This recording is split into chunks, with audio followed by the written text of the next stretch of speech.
মেয়ের মন বড়ই কঠিন ছিল, কাছে এসেও আসছিল না, ধরা দিয়েও দিচ্ছিল না। ঠিক তেমনই ঘটনা ঘটেছিল বাঁকুড়ায়। তেমনই ঘটনার সাক্ষী থাকলো বাঁকুড়া তথা বঙ্গবাসী। রীতিমতো নাকে দড়ি দিয়ে ঘুরিয়েছে বাঘিনী জিনাত। কাছে এসেও কাছে আসেনি, জিলিপির আড়াই প্যাঁচ হার মেনে যাবে। একাধিকবার ঘুমপাড়ানি গুলি করেও কাবু করা যায়নি তাকে। প্রায় ৮ দিন ধরে দিনভর রাতভর জিনাতকে ধরার আপ্রাণ চেষ্টা করেছে উড়িষ্যা, ঝাড়গ্রাম, পুরুলিয়া এবং বাঁকুড়া বন দফতর। ক্রমশই যেন হাতের বাইরে বেরিয়ে যেতে থাকে চতুর্বাঘিনী জিনাত। তাকে ধরা যেন দুঃসাধ্য হয়ে উঠেছিল বন দফতরের কাছে। বাঘিনী জিনাতের মন হয়ে উঠেছিল বিরাট কঠিন, বারবার কাছে এসেও দিচ্ছিল না ধরা। তবে জিনাত যদি জুলিয়েট হয় তাহলে বাঁকুড়া বন দফতরও নাছোড়বান্দা রোমিও। রাতভর শনিবার দুবার ঘুমপাড়ানি গুলি করার পরেও তাকে অচেতন করা সম্ভব হয়নি। একবার তো প্রায় খাঁচাবন্দি করতে গিয়ে জেগে ওঠে জিনাত। তবে রবিবার দুপুর ৩:৫৬ একটি ঘুমপাড়ানি গুলিতেই ঘুমিয়ে পড়ে জেদি বাঘিনী জিনাত। স্যার কিভাবে হলো একটু যদি বলেন।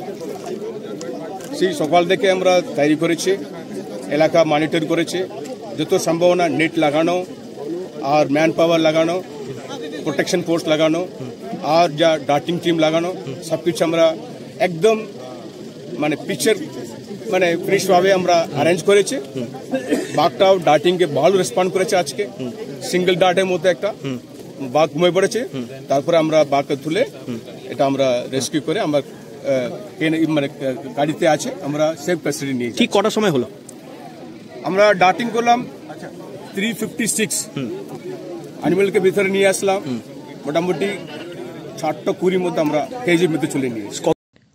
শনিবার ভোরে পুরুলিয়ার ডাঙরডিহির জঙ্গল থেকে বাঘিনী ঢুকে পড়েছিল বাঁকুড়ার রানীবাঁধ ব্লকের গোঁসাইডিহির জঙ্গলে।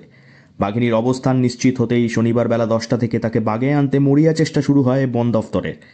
দিনের আলোয় তাকে চোখে দেখে শনিবার বেলা 3টে নাগাদ একবার ঘুমপাড়ানি গুলি ছোঁড়ে বন দফতর। কিন্তু সেই ঘুমপাড়ানি গুলি আদৌ তার শরীরে লেগেছিল কিনা সে ব্যাপারে নিশ্চিত করতে পারেনি বন দফতর। এরপর রাতের অন্ধকার নামার পর ফের শুরু হয় বাঘিনীকে বাগে আনার মরিয়া চেষ্টা। জাল দিয়ে ঘিরে রাখা জঙ্গলের চারিদিকে আগুন জ্বেলে রাতভর বাঘিনীকে পাহারা দেয় বনকর্মীরা। এরপর ইনফ্রারেড থার্মাল ড্রোনের সাহায্যে বাঘিনীর লোকেশন ট্র্যাক করে একের পর এক ঘুমপাড়ানি গুলি ছোঁড়া হয়। সূত্রের খবর, রাত 1:20 ও ভোর 3টা নাগাদ দুবার বাঘিনীকে লক্ষ্য করে যে ঘুমপাড়ানি গুলি ছোঁড়া হয়েছিল তা লক্ষ্যভেদ করে। ঘুমপাড়ানি গুলির প্রভাবে বাঘিনী সাময়িকভাবে ঝিমিয়ে পড়লেও তাকে উদ্ধার করে খাঁচাবন্দি করার আগেই সে আবার চাঙ্গা হয়ে যায়। এবার শুরু হয় সূর্যোদয়ের অপেক্ষা।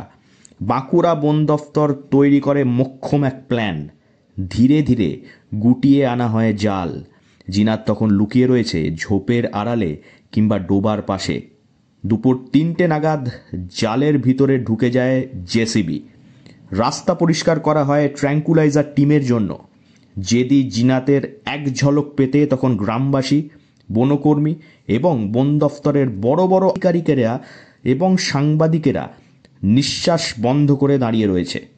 সুযোগ বুঝে একটি ঘুমপাড়ানি গুলিতেই কাজ সম্পন্ন হলো দুপুর 3:56। মেয়ের মন কঠিন হলেও অবশেষে ধরা দিল জেদি বন দফতরের কাছে। বাঁকুড়া থেকে নীলাঞ্জন ব্যানার্জির রিপোর্ট, লোকাল 18 বাংলা।